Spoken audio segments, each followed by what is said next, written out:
Okay, I'm hoping this works because I told you I would redo the ironing video. Now, as I said in that video, I am a notoriously terrible ironer. I'm absolutely useless. So most of my clients refuse to let me iron anything that isn't completely flat. However, I'll take you through the basics. First thing, obviously, your iron. This stuff on the iron is actually just little bits of melted clothing and stuff that's picked up and it's melted on. Somebody told me you can rub a paracetamol tablet on it to get rid of it. I have no desire to even try that, and it's probably illegal anyway, but whatever, however, it is plastic, and it does. Can you see with my fingernail there? I can just scrape it off. If you have this on, sometimes you find that your iron will stick, and that's really awkward. Having said that, I'm only ironing cottons today, so I'm not going to worry about it. Now, I don't know if you can see it in here. There's the dial. So, at maximum, you can do cotton and linen. You cannot iron polycotton or polyester because that has plastic in it. And when you put a heat on plastic, it melts and burns, which it will stick. So if you're doing that, you turn it down a bit. Water. You fill it with water through here. And you can buy specialist ironing water. I just fill it from the kettle because I find that the lime scale in the kettle has been boiled off, and it saves me using ironing water, and it seems to save my iron. It's free, obviously. My little steam adjustment nozzle has been broken for about 4 years, so it stays broken. I don't mind. We use those flexi tubs as laundry tubs, and this shirt has been already ironed. However, there's an order when ironing shirts. You start with the collar. You lay it flat. You go over with the iron slowly and steadily, and it should go smoothly. It shouldn't start sticking. If it starts sticking, you can feel it jagging. It might be a little bit too hot. So, anyway, right, after you've done that, give it a second, because hot fabric creases. Then you do the yoke, and the yoke is the bit. I've got one on this shirt. It has a yoke. This one does not. But you iron the yoke. So you put the nose of the ironing board into the shirt, and you pull it out. And you just steadily, don't rush, just bring the iron over. Now, my iron is actually miles away from the plug, and it's not quite reaching the nose of the iron. So, and I am doing this with a back camera because I'm a bloody genius, so I have no idea what you can see. However, nobody that watches this is going to have any expectation of professionalism.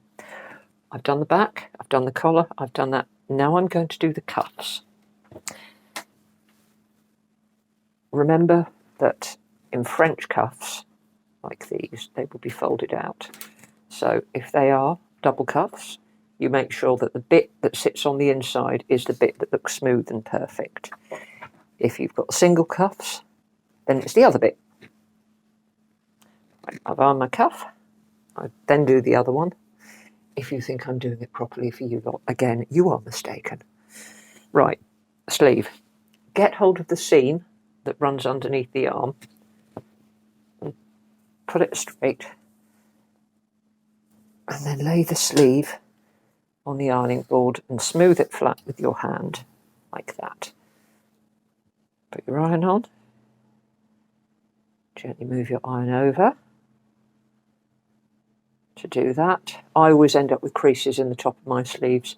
Some people don't like them, they're better ironers than I am. Then there are pleaty things where the sleeve eases into the cuff.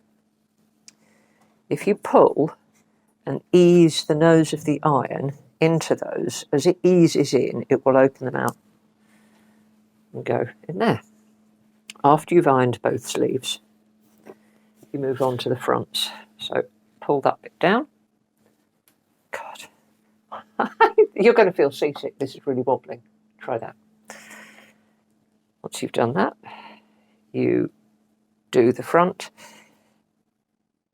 Keep your hands away from the iron, but use your hand to smooth it down as the iron goes. Just go nice and steadily. Keep the iron in contact. Just keep it gently moving. Use the nose of the iron to go between buttons. And make sure that you pull the seams as you run the iron over them so that you're pulling the seams straight and flat. Then you do the other side. It's really hard to see with this shirt being so heavily striped, but there's a placket here where the buttons go in underneath. So I want that to be nice and smooth and flat. Come right down. Just slow the iron down when you're going over bits that might curl at the points of the collar. And after you've done both fronts, then you do the back. And then you just run down. The bottom of this shirt has been curling up, so I'm just going to run the oven. I'd run the oven over it, the iron, slowly over it, like that, flatten it down, and then it's cooling, okay? Now, if I was doing something like silk, I would turn the temperature down.